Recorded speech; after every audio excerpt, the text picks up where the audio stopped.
going to call the meeting to order. I'll start out with the land acknowledgement. Waterfront Toronto acknowledges that the land upon which we are undertaking our revitalization efforts is part of the traditional territory of the Mississauga of the Credit First Nation, and that Toronto is covered by Treaty 13 with the Mississaugas of the Credit First Nation. In addition, Waterfront Toronto acknowledges that Toronto has historically been a gathering place for many Indigenous people, including the Mississaugas of the Credit, the Anishinaabe, the Chippewa, the Haudenosaunee, and the Wendat people, and is home to many First Nations, Inuit, and Métis peoples today. So with that, everybody's seen the agenda. Can I get a motion to approve that agenda? Jeannie, thank you. All in favor? That's carried.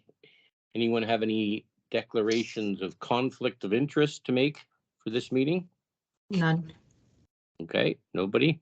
Okay, so we'll move to the consent agenda. There's a lot to cover today. We have actually 5 approvals to go through, 4 capital projects that we have to get through, and then the annual budget as well has to be approved. Lots going on at Portland still, but a positive message you'll see from the materials. And we have, so I'm going to turn it over. First of all, before I turn it over, let's look at the draft minutes of our last meeting on the 21st. Any comments on any of those minutes? Nope, they look fine to me, Kevin. Okay, Yep. Hearing none, can I get a motion to approve those minutes? Okay, Lori, seconded by Drew, carried. Okay, on the macro dashboard, Lisa obviously hit the highlights. There's a few elevated risks that you've pointed out that I think we've talked about in the past around staffing and other things, but I'll turn it over to you, Lisa, to give us the highlights of the dashboard. Great. Thanks, Kevin, and good morning, everyone. Charmaine, if you just want to move to the next slide or the next page. So the macro dashboard reports on the overall health of 3 key areas of interest to the Farm Committee, as you see here. Consistent with last quarter, as Kevin mentioned, we've got 2 orange areas on the macro dashboard. The rest are green. The 2 that are orange are our enterprise risk management and our capital projects, and complete communities with that. And those 2 orange areas are actually related. They stem from the budget and funding risk for 2 of our capital projects rising from escalation. And we do have mitigation plans through phasing and or reallocation of revenues in place for those. Charmaine, if you just want to move to page 16, which is the enterprise risk management dashboard. Just wanted to highlight a couple of things here. The committee is aware that we do have a detailed risk register that backs this dashboard up. We've got 20 risks that we're tracking, and on this dashboard we show the 7 highest risks. Just wanted to highlight that we did reassess our financial self-sustainability risk this quarter downwards. That's risk number 2 on that list, from a high to a medium residual risk. And this is really related to the progress that's being made with governments at the moment on the business case for the next phase of waterfront revitalization. And we'll talk about that more under item 13 in this agenda. And then in addition, number 7 there, the Portland's project delivery risk. We've also reassessed that risk downwards due to securing the additional funding for the project. However, we're seeing a slightly elevated staff turnover rates compared to last year. So we have increased our assessment for inherent risk for recruitment and retention of employees this quarter. So that risk went up slightly. And we are tracking that, and we're looking to roll out some communications related to the work we're doing with governments on that next phase of waterfront revitalization to instill some confidence with respect to the organization's future. And then the next dashboard is the audit dashboard, which I'm happy to take as read. And Yes. then I would like to just pause on the liquidity dashboard, which is page 29, Charmaine. I don't know if everybody else is seeing a black screen. Yes, yeah. Charmaine, I don't know if you want to.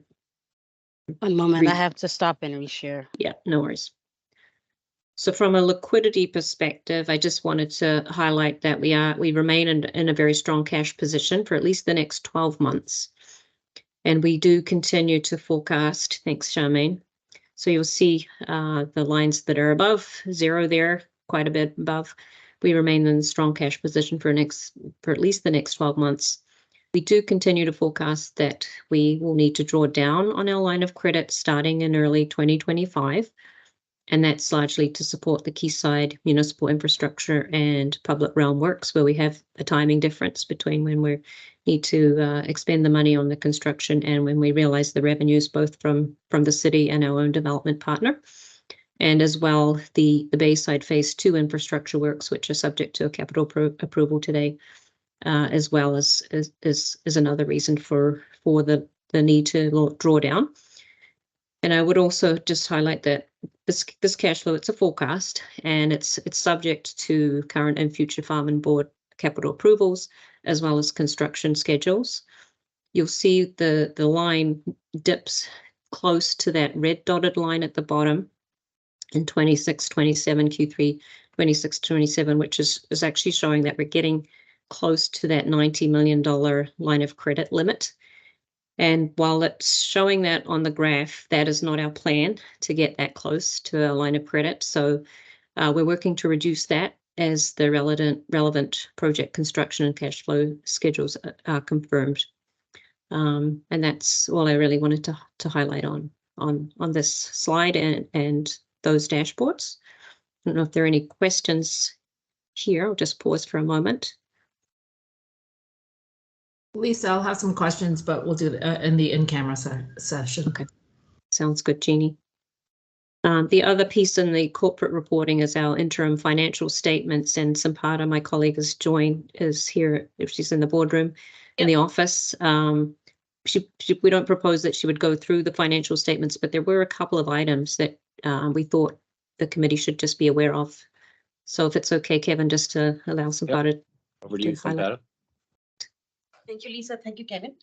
So overall, the financials are very consistent with the same period, 6-month period last year. The only item that I would like to highlight is on page 33 of the material, which are receivables, slightly high at 95 million. However, there was a 70 million receivable as of September 30th for the Portland's claim to the city, which has subsequently been realized earlier this month. So there are no concerns as to the receivables. In general, city is very prompt in making payments. There are no other areas that I need to highlight. They're pretty consistent with the June reporting. So if there are any other questions on the statements, I'd be happy to take them.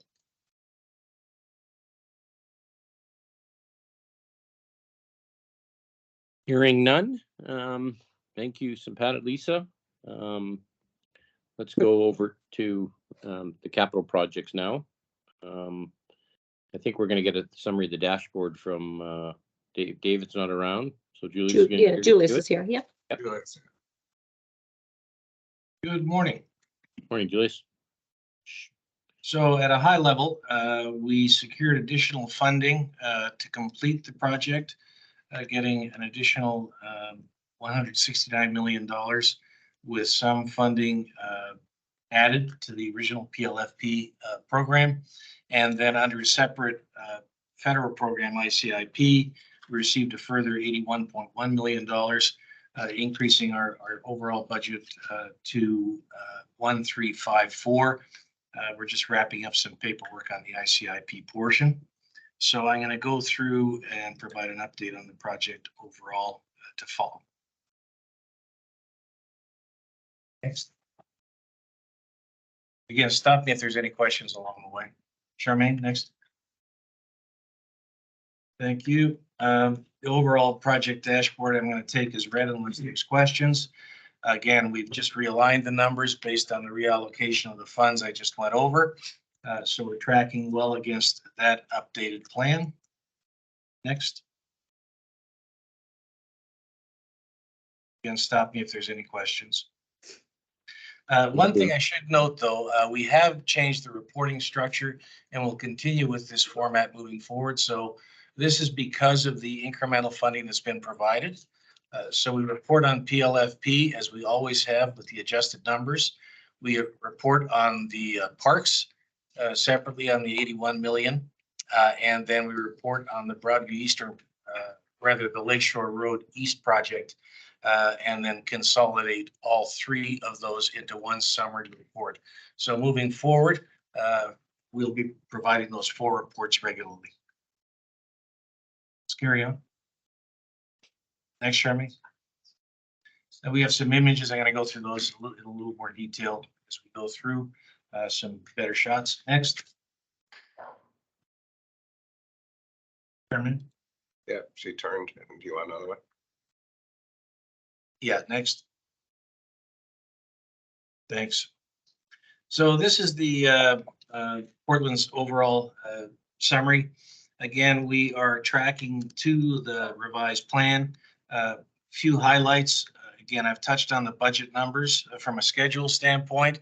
We're holding to the schedule with end of December 2024's substantial completion of the overall project, with parks finishes continuing through until the end of June 2025. We're moving again according to those plans and holding steady on the same. Next.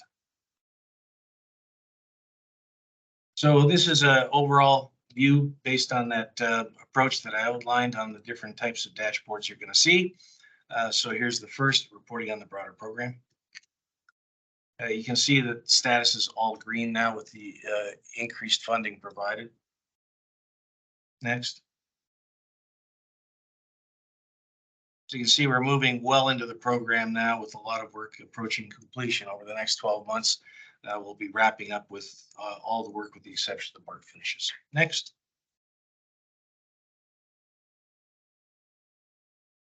And next. So we've gone through various tasks. Again, I'm going to take this as read, but if there's any questions, let me know. Next. Again, some images of different areas. There's some better images later, so I'll focus on those at that time. Next. This is the drawdowns. This is the dashboard for the park finishes. So let's move into it. This is based on the 81 million. So again, all green. We're working through to that plan. We're just wrapping up final bits of that agreement, but we're proceeding based on the agreement being completed. Next. So again, no real issues here. Lakeshore Boulevard East, again, same situation. So this is funded by the city incrementally to PLFP and a portion of it. So we allocate funds between the city and the broader PLFP program, and we continue through on that plan. Working is moving to plan on that work. This does extend beyond the overall PLFP program. That's because it was an incremental piece of work that extended Lakeshore work well to the east of the original project. But this avoids long-term disruption in the area. So we continue with this work and it will be completed after the completion of PLFP. Next. Again, we're working to budget and schedule, all showing green at this point.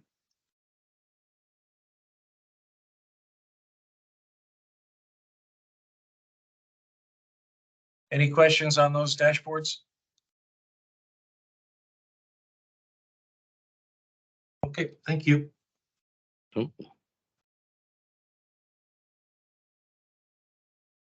Is that your report? Any other questions there?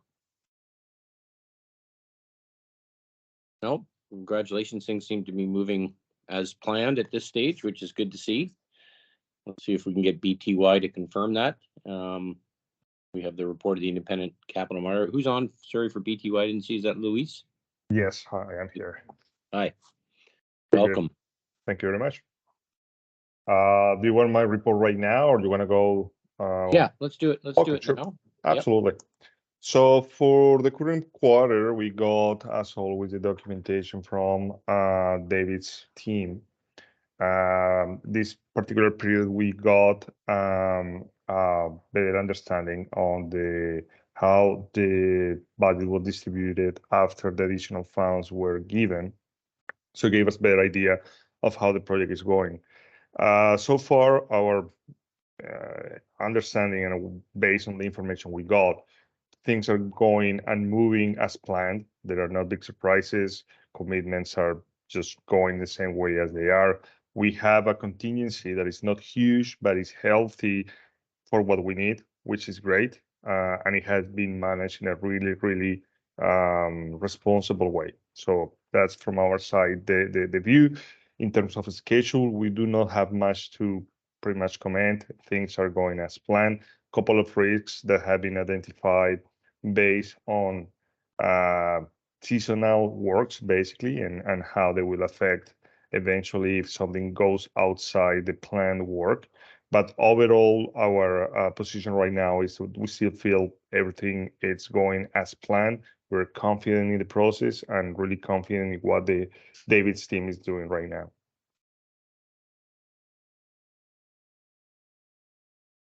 Okay, Anybody has any question from us, we'll be really happy to answer. be straightforward. Vote. Someone has their hand up. I can't see who that is. It's me, Kevin, thanks, and thank you. Can I just ask you about the tone of your conclusion in the report? Because it seems a little less certain, if I can put it, a little less positive than what you just outlined, and it surprised me a little bit. You do express some tentative concerns with regard to the path towards completion, or that's what I read into it. Am I reading too much into it? Well, to be fairly honest, this is normal at this stage of any project. Like we're reaching the final stages, and the final stages, obviously, all the risks go up in different ways depending on the nature of the remaining works. To be fairly honest to us right now, it's a combination of uncertainty in the market in general, overall. Like we had this comment from some time, but the perspective and to be fairly honest, our understanding is that right now we're not anticipating any surprises or anything that is big to affect the project at this moment. We still feel that, yeah, there are risks, but if we continue with the same idea and the same kind of structure that has been put in place for the last couple of years, you guys should be okay to complete the project on time and on budget.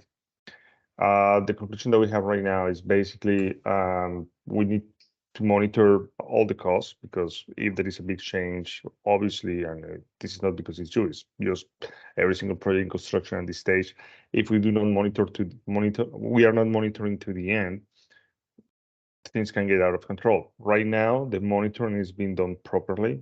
David's team is doing things as they're supposed to be doing them. And that's what gave us some degree of confidence that it should be fine to the end.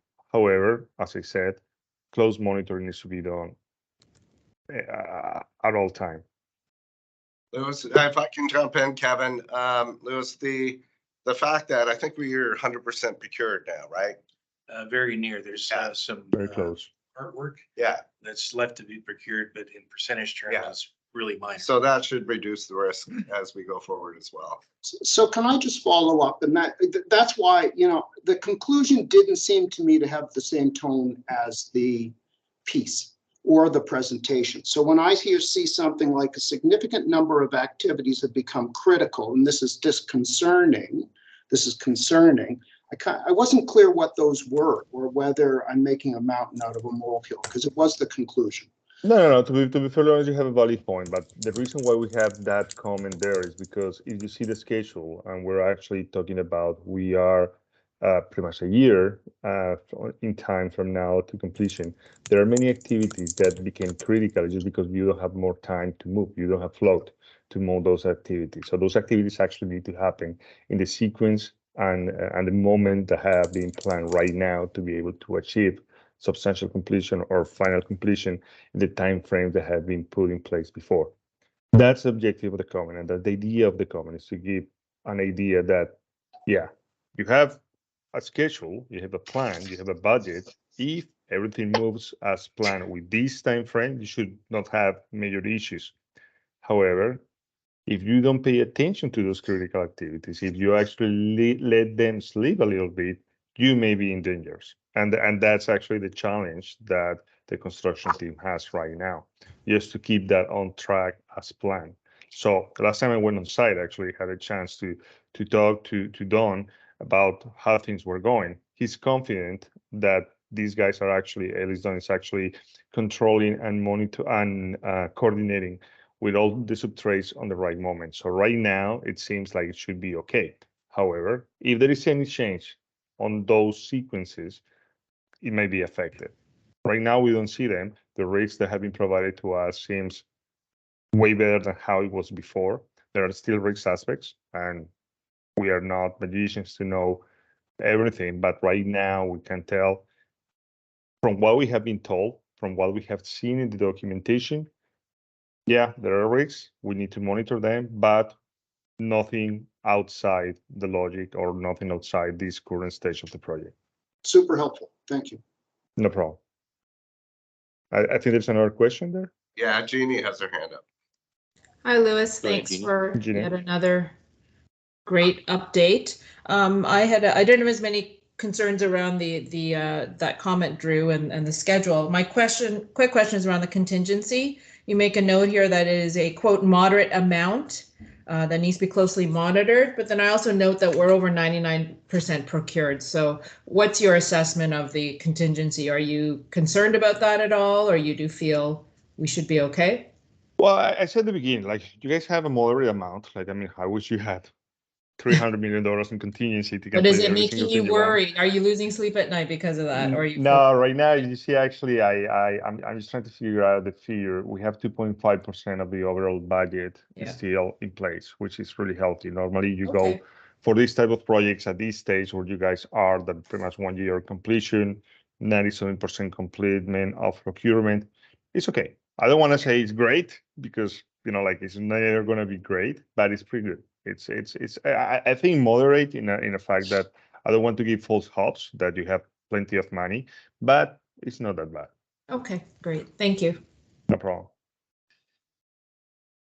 Okay, thanks, Louis. Thanks for your report. Let's move into the capital approvals. As I mentioned earlier, we have 4 of these to go through. The first one is Kevin? for the LR. Yep.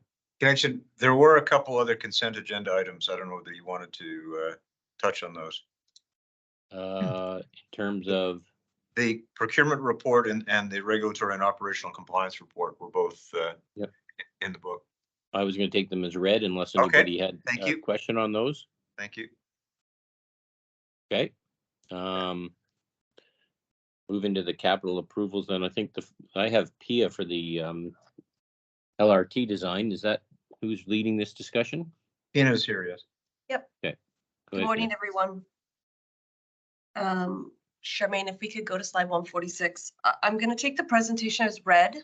The presentation provides an overview of the current status of the Waterfront East LRT project. It walks through the scope of the project, the recent council approval, and the capital approval being sought today. So I'm going to focus very briefly on the capital approval being sought today and take questions about the rest of the content.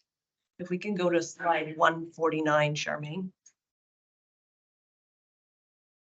On November 9th, city staff provided an update to Toronto City Council at the completion of the 30% design stage gate. This presentation highlighted the proposed LRT alignment and the total anticipated cost for the LRT at $2.57 billion. City Council approved funding of $63.6 million for the following tasks: advancing the 60% design for segment 2 and 3, and it's securing all the necessary environmental approvals associated with the work at $34.2 million, undertaking a traffic management plan to manage construction schedule and interface with all the other projects happening in the area, and design in coordination with those projects, particularly around the Cherry Tunnel, where extensive work is underway by Metrolinx. And council provided direction to report back on the progress of this work in 2024. 60% design is expected to be completed by Waterfront Toronto and to be commenced in January of 2024. However, the corporation's delegation of authority policy requires that the board approve all capital expenditures over $5 million. So we're here today for that purpose. If we can go to slide 160. Going to skip all of the sort of content around the description of the project and go straight to the capital approval being sought. The 60% design is for areas 2 and 3, and it's estimated at $34.2 million. It includes all the design costs, all the necessary studies, the data collection, costs associated with communications and public engagement through that process, a 10% design contingency, and all of Waterfront Toronto's project management costs. It is being funded 100% from City of Toronto Transit Expansion Division, and funding was approved at that council meeting in November. So if we can go to the recommendation on slide 164. So management is recommending that Farm Committee recommends to the Board of Directors for approval the expenditure of $34.2 million to complete the 60% design for segments 2 and 3 of the Waterfront East LRT project. And there's a motion on the following slide. Any questions? Yeah, Jeannie's got her hand raised. Jeannie, go ahead. Thanks, Kevin. Pina, I just had a question around cash flow. Like, I know it says you were subject to execution of the agreement. I know it was approved in council, but do we need to cash flow this, or we're going to wait and get the money from the city first before we start spending money? How's that working? We are planning to wait until we get the funding from the city. We have already a draft DA, which we're about to send, delivery agreement, which we're about to send over to the city to get the conversation going on the agreement that needs to be in place. Okay. And from a cash flow perspective, we anticipate about half of that this year and then half next year. Is that correct? Approximately, yes. Okay, great. Thank you.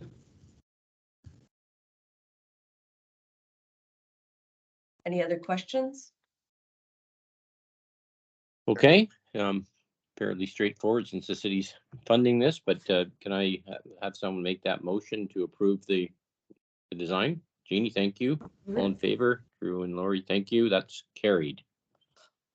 Okay, moving along very efficiently here. Bayside Phase 2, which includes the Water's Edge Promenade. I think that's, again, Julius, is it? Yes, I've got Natasha here with me if there's any specific questions. On this program, this is part of the overall Bayside development. It's really one of the last pieces of work we have to do on the project.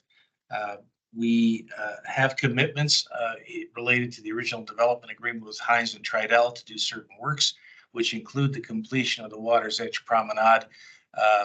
And this was funded and budgeted a good few years back, but the work was held off because the contractor was working in that direct area, Tridel Hines, constructing the condos adjacent. So that work was deferred so that the finishes wouldn't be destroyed.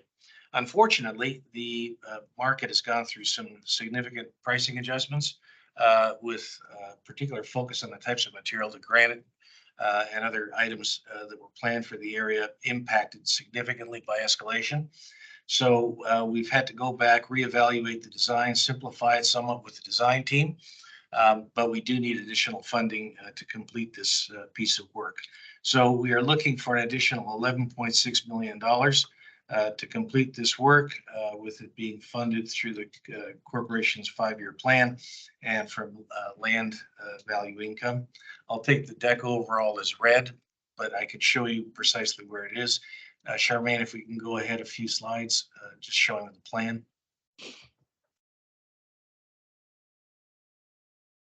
Keep going.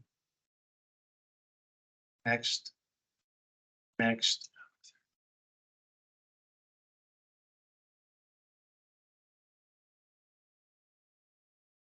So this is the area joining the last development being done by Hines Tridel on the site. This is on the west side of the Parliament Slip. Next. So we're ready to move forward with construction. We've completed work in the area as preparatory work for this. Next. This is the promenade as it will be finished. This drawing has been turned so north To the right. Bottom of the sheet is the alignment of the Parliament slip. Next. So I touched on the value engineering that's been done to get the pricing contained as best we could. Next. So I've touched on the capital approval incremental that we need. Next. And next. Just on that one, Yeah. Just the one back. Yep. I thought you've already got the construction bids in, and we know they exceed budget. Is that not the case? That's correct. Okay. So we're looking for funding approval to do the work. Okay. And this 11.6, is this the last request on this item? Is that? Yes. Okay. On this project, yeah. On this project, yeah. Correct. Right. So hands are up. Jack? So I think Lori was first, but Okay. Sorry, I didn't see that, Lori, but you go ahead. Lori. just go ahead, Lori. Okay. Well, I'm curious actually while you have this up about the second point, to what extent are Tridel Hines behind schedule and how did that impact the cost increase? Like I understand contractually this is an obligation on Waterfront Toronto, but there are partners here who are driving the change in costs. Is that accurate? It is. You know, they went to market, they sold their product, and they moved forward. We had our funding in place for this work. The escalation has happened. I don't believe we've got a remedy within our agreement with them to address that escalation problem. I think that's been investigated. So we've gone back, looked at it, and looked to find a way to minimize our cost exposure and get it finished.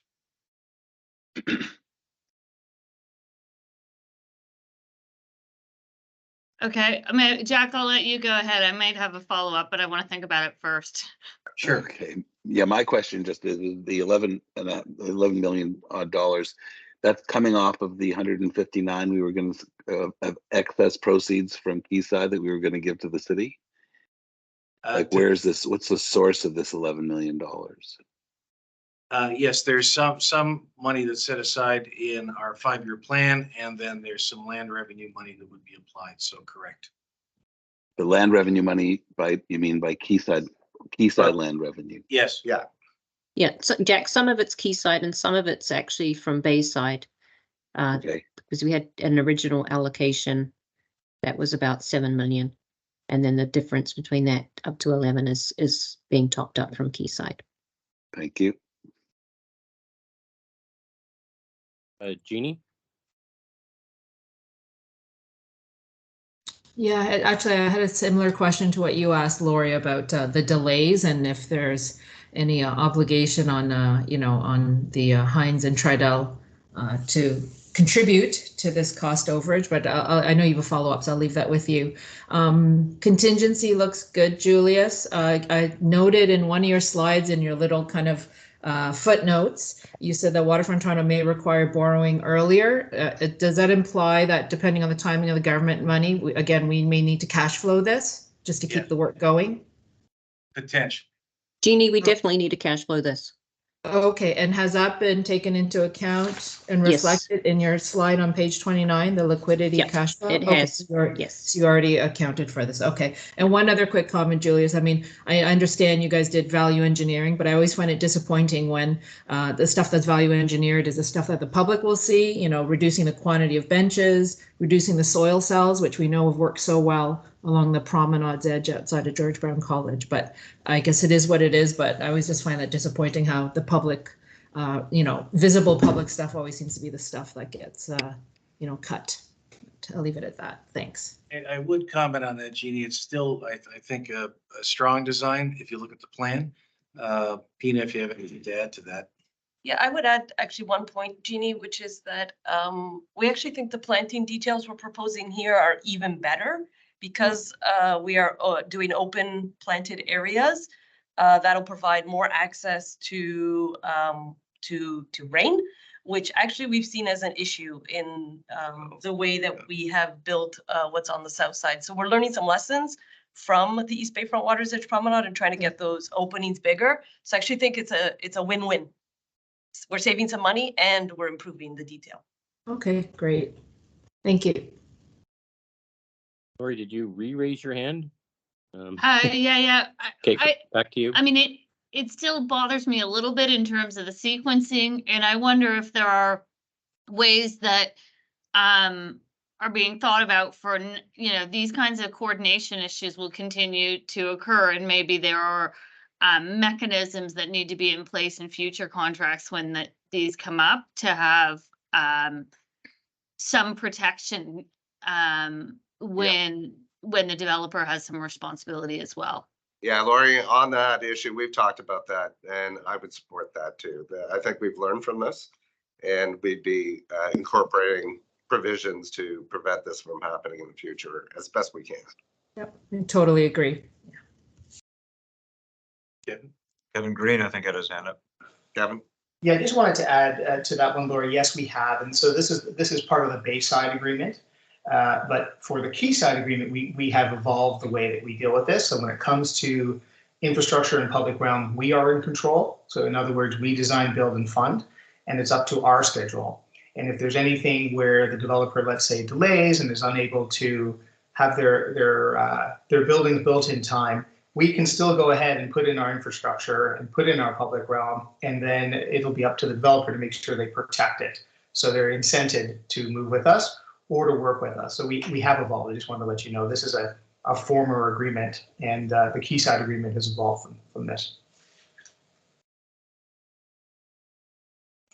Okay, thank you, Kevin. I don't see any more hands. Any more discussion on this point? Nope. Yeah, Sorry, Jeannie, go ahead. Kevin, I just remembered one thing. The question that Jack asked about, this is coming out of like the Quayside land revenues. Lisa, I think several months ago, you guys provided farm with kind of we asked for a reconciliation of all this extra leftover money from the Quayside land sales, but we seem to be like, oh, we'll just take it out of that. So is this already accounted for in that big shopping list that you gave us earlier? It is. It's fully accounted for in that. Yep. All right. Thank you. Okay. Resolution. Is there a resolution on the screen? Can you throw that up on the screen for us? Charmaine, can you move forward to the resolution, please? So on motion, this is the recommended resolution. Have you seen that? Can I have someone make that motion? Jeannie, thank you. All in favor? Okay, carried. Thank you for the discussion on that one. I think we're back to Pina on the Quayside infrastructure and public realm design ongoing. Do you want to walk us through that one, Pina? Sure.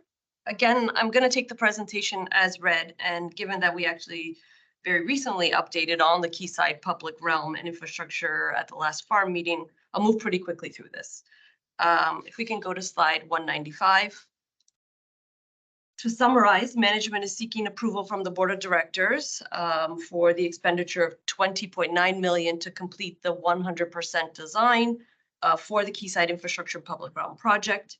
This is in addition to the $14.2 million capital approval that was obtained from the board of directors on at its June 2021 board meeting. That was for the 60% design and pre-construction services for the Quayside infrastructure and public realm. If we can go to slide 197, just very quick refresh, the Quayside infrastructure and public realm consists of 11 individual projects noted on this map, including the Lakeville and Parliament Slip, of the Parliament Slip, the extension of Queens Quay East, the realignment of Parliament Street, which creates blocks 3, 4, and 5 of the development project, the internal streets, the Water's Edge Promenade, and Silo Park. Today's approval is excluding the Parliament Slip Lakeville because that was already previously approved and design is already complete for that area. We go to slide 203. The 30% design was completed in April of 2023 and 60% design is expected to be completed in December 2023, so next month. As the board is aware, we're currently tracking to exceed the available funding by $86 million and are proceeding with a phased approach, which is illustrated in slide 205. If you want to go to that slide, Charmaine. Phase 1, which is highlighted in orange, and all the design work is proceeding while we continue to seek additional funding for the phase 2 scope, which is highlighted in blue on the map. This approach was reviewed with the board at its last meeting, and since then, we've had several discussions with the city, and those have been very good conversations. Next slide. So the proposed budget for the 100% design is as follows. It's approximately $11 million for the Quayside infrastructure and public realm components, $13 million for the piece of Queens Quay in the Quayside site, and $1.885 million for Silo Park. That's a total of $26.066 million, which this excludes, as I said, the Parliament Slip Lakeville 100% design work because that was previously approved. We go to slide 207. Because we are actually projecting to be underspent on the capital approval that we sought in June 2021 by 5.1 million, we're actually looking for capital approval today for an additional 20.9 million. So while the scope itself costs 26.1 million, we only need 20.9 million to complete the 100% design work. We can go to slide 209. The $20.9 million is proposed to be funded by the City of Toronto via the Quayside Delivery Agreement. However, until such time that the delivery agreement is signed, we'll continue to use the residual funding from the 14.2 million previously approved by the board, which was at that time approved to be funded from land-related revenues. If we go to slide 210. The recommendation. So we are recommending that the Finance and Risk Management Committee recommends to the Board of Directors for approval an additional capital investment for Quayside infrastructure and public realm of $20.9 million for a total cost of design of $35.1 million, and that we would proceed with capital this capital investment using Waterfront Toronto secured funding, as I just noted, on an interim basis until the delivery agreement with the City of Toronto is executed, and we can then start to allocate to that for the $20.9 million. And there's the motion on front of everybody. Okay, a few hands raised there. Jeannie, go ahead. Thanks, Kevin. Thanks, Pina. I had a question about the project and timelines. I know we are sticking to, I guess, the original timelines agreed to when we signed the agreement, but considering what's happened in the marketplace and interest rates, has the QLIP timeline slowed down at all? Like, is there going to be a mismatch between we're rushing ahead and getting all this infrastructure in, but have they delayed their projects or their plans at all that we know of? Kevin, do you want to speak to the QLIP timelines? Yeah, Jeannie, at this point, actually, what we've seen from Quayside Impact is they're actually moving a little quicker, especially on the approval side. So they move much quicker than anticipated with their planning approvals. In terms of when do they plan to start construction on Block 1, I believe they are still on time. In fact, they even may be a little ahead of time because they are now looking at ways to try and advance the affordable housing, which is a component, as you know, of that first phase. So I think all indications at this moment is that we're fine from a schedule point of view. In fact, they may be moving a little quicker. And we, on the infrastructure and public realm side, continue to coordinate our schedules with their schedules to ensure that we have all of the necessary infrastructure in place in advance of them needing it. Okay, great. Thank you. And I should know this, Pina, but this phased approach we're taking, are we, in essence, have we prioritized the things that are important already and pushed? Do we have a full understanding of what's getting pushed off right now if we don't get the funding? Yes, that's exactly what we've done. We've essentially put into phase 1 everything we need in order for disposition of the land to continue as planned, and anything that is strategic to advance for the purpose of coordination. So if we're gonna spend more money by not advancing it because it's uncoordinated with something else, we've put it into phase one. And do our partners at Quayside Impact, are they on side with all that and agree with that? Have they been consulted on those decisions? We continue to have those conversations with them. I don't know, Kevin, if you want to add anything. It is not, I would say that our phased approach doesn't have any impact vis-a-vis the development schedule. Yeah, that's correct. So on a day-to-day basis, we've been coordinating with them in terms of what their expected timing is and some of their detailed design work along, some of the streets where they're thinking about their parking and circulation. But we are still well within our contractual obligations by pushing a second phase, because the second phase of work is due contractually sometime in 2033, 2034 timeframe, and that's dependent on that phase. It co-terminates with when they are occupying their last buildings. So we haven't had the need yet, Kevin, to really get into it because it really doesn't impact them, and we are within our obligations. And in fact, I think some of the elements moving into phase two give them some more flexibility in terms of how they build their building, and probably are improvements that it's not done as in phase one for their work. I see Lori's hand is up. Okay, go ahead, Lori. Just two quick questions for Kevin, following up on the timelines. The phase one, condo or rental, and if a condo, when do they launch? Lori, at this moment, I think they're beginning to think about purpose-built rental, market rental is where they're pivoting. And I have to check. I don't have the date for you, so let me follow back up. But I believe occupancy or construction start is sometime in 2026. But let me confirm that in an email back to you.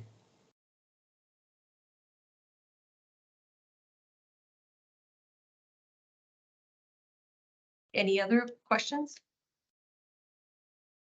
Anyone else? Any comment there? Okay, well, thanks for that discussion and the presentation. Everyone can see the motion there. Can I have someone make that motion for us? Lori, all in favor? Everyone, okay. That is carried.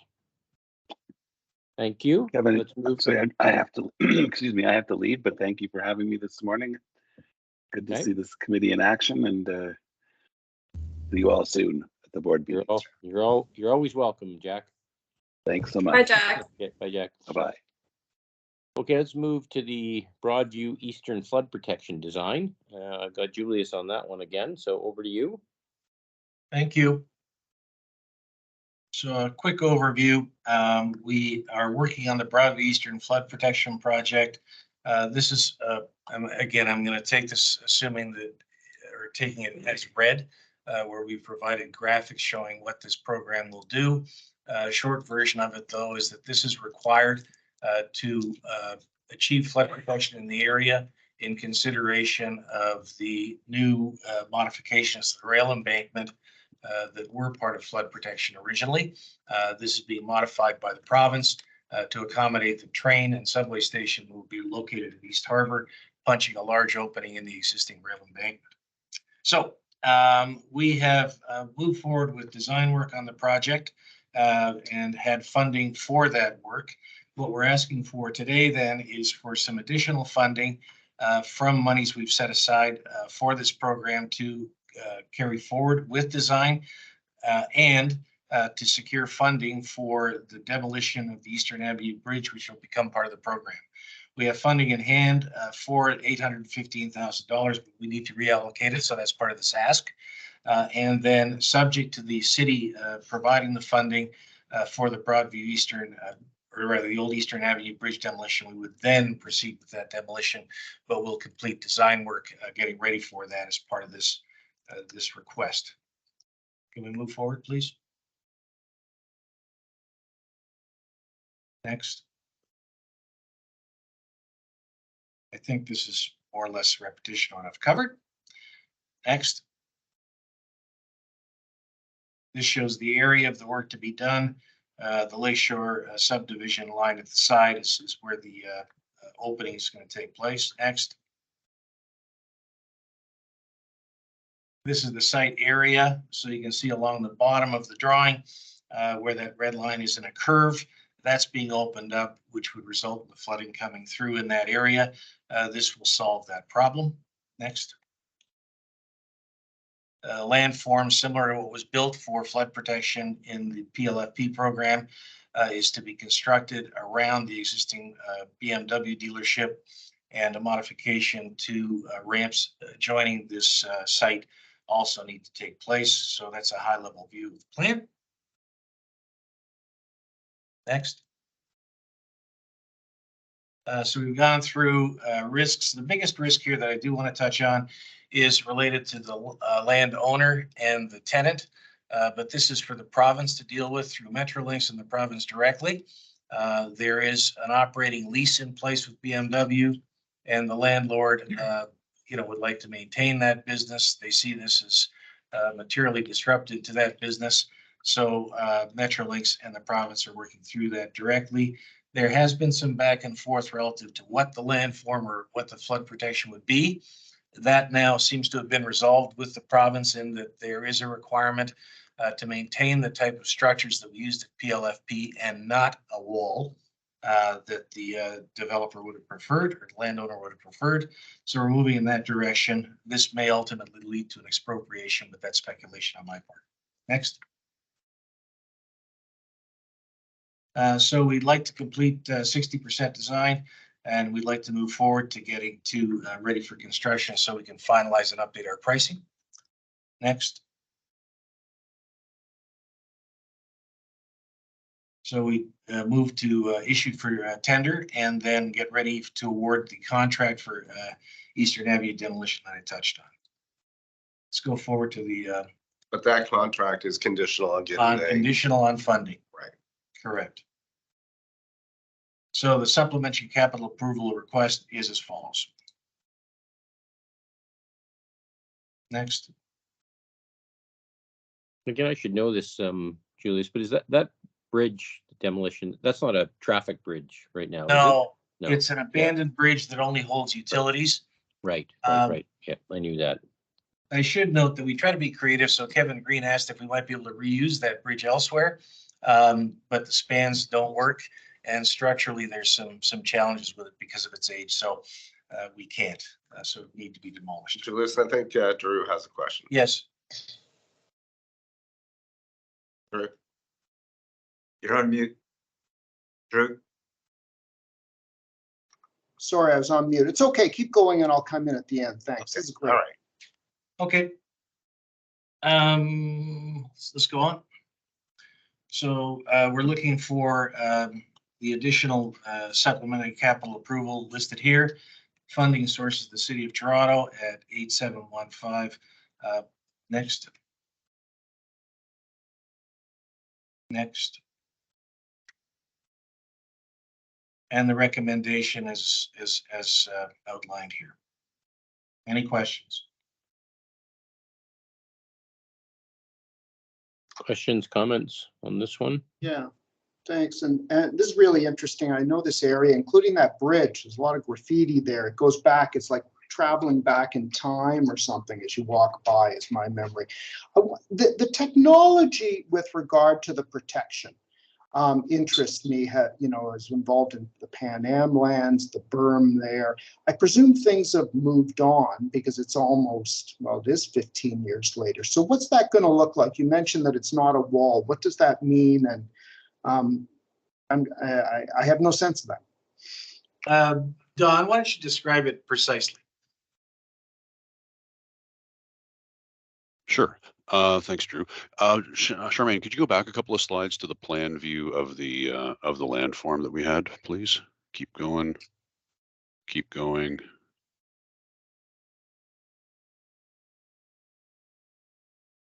There we go. That's it. Oh, forward one, please. Yep, perfect. Okay. So you can see at the top of that image, top of the page, you've got the Eastern Avenue overpass, and at the bottom, you've got the rail corridor, the Metrolinx rail corridor.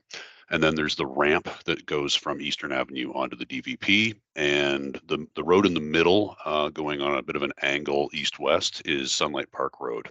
And of course, the BMW building is the big block in the middle.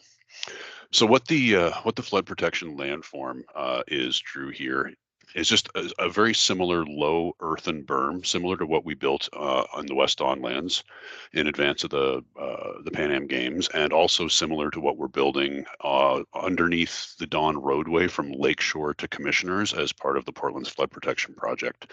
This one is probably about, on average, about 1 meter to 1.5 meters in elevation above existing. And again, just like the other landforms, it's built of a low permeability silty clay material to prevent seepage of floodwaters from getting through. And it's built to an elevation that prevents floodwaters from overtopping. And that's how we achieve flood protection. So the permanent full landform will be linear. And so it'll take that northern section and that southern section and connect them through the BMW building. But because of the existing lease with BMW on the property, I think they have extensions that run out to potentially even to 2050, but probably not much later than about 2030. We created what we were calling a grading solution that wraps around the BMW building. So the BMW building can remain in place, they can remain operational until such time they decide to vacate, and then the landform can be extended through the building footprint to connect the north and the south. But because it's a very low landform and has very shallow slopes of about 5% or less, they can still operate their parking area and their exterior service area on top of the grading solution that we construct. Really Does that answer your question? Yeah, really interesting. Great. Thank you. Great. Yeah. One other thing I'd suggest, Drew, though, you might want to look into is there's video images of Hurricane Katrina in Louisiana, where they had wall structures, seawalls constructed to hold the floodwaters back. And those video clips show the failure of those walls, where the water washes out underneath the wall. So the wall withstands the forces, but the scrub of the water pushes out the land underneath the wall, and then eventually it causes an outright failure. So that's how we wound up with these landforms as opposed to wall structures, which were proposed by the landowner in this case. They don't work very well. Well, and that would have been just before the approvals were happening for the Pan Am lands. So that probably had an influence. I can't remember. That's interesting. Thanks. Okay. So can we go back to the recommendation, please, Charmaine? Resolution. Thank you. Next on motion as written. Okay, good dialogue and good update. Can I get that motion? Drew, raising his hand, seconded by Sheet. All in favor? Thank you. Okay. Let's move on to our internal audit update. That's Veronica is on the call. I think there you are. Yeah. I'll turn it over to you, Veronica. Welcome. Good morning. Yeah, so we have a couple updates to provide. So for the status update of our internal audit, we've completed the cybersecurity audit. So that's going to be presented later in this meeting. And we are also underway with our the accessibility audit. So the audit planning memo was provided as a FYI for the committee. Really, it's the objective of the audit is to assess the compliance to the AODA and the accessibility standards. So we're right in the middle of that audit right now, and we'll be presenting that to the next farm committee. I'll pause to see if there's any questions on that on the accessibility audit, and then we can we'll rejoin later on in the meeting to talk about the cybersecurity audit. Yep, we'll discussion in closed session. Yeah. Any other questions for Veronica? Okay, thank you. We will chat shortly. Great. And unless I've missed anything, which I often do, are we ready now to go into closed session, Ian? Yes, we are. Yeah. Okay. I'll take a motion to go into closed session from Lori. Thank you. And we'll get the recording. We're back in open session. Can I just get a motion to approve the minutes from the closed session that we reviewed? Lori and Jeannie second. All in favor? Those are carried. And then we did an extensive review of the annual budget. And we've seen that resolution. Can I get that motion to approve the budget or for recommendation to the board? Okay. Lori and Drew, thank you. All in favor? Okay. Any other formal business to be brought before the board before we go in camera? Okay. Well, I look forward to seeing everybody. You need a December motion to 7th. terminate. Motion to terminate. Self-evident, but there it is. And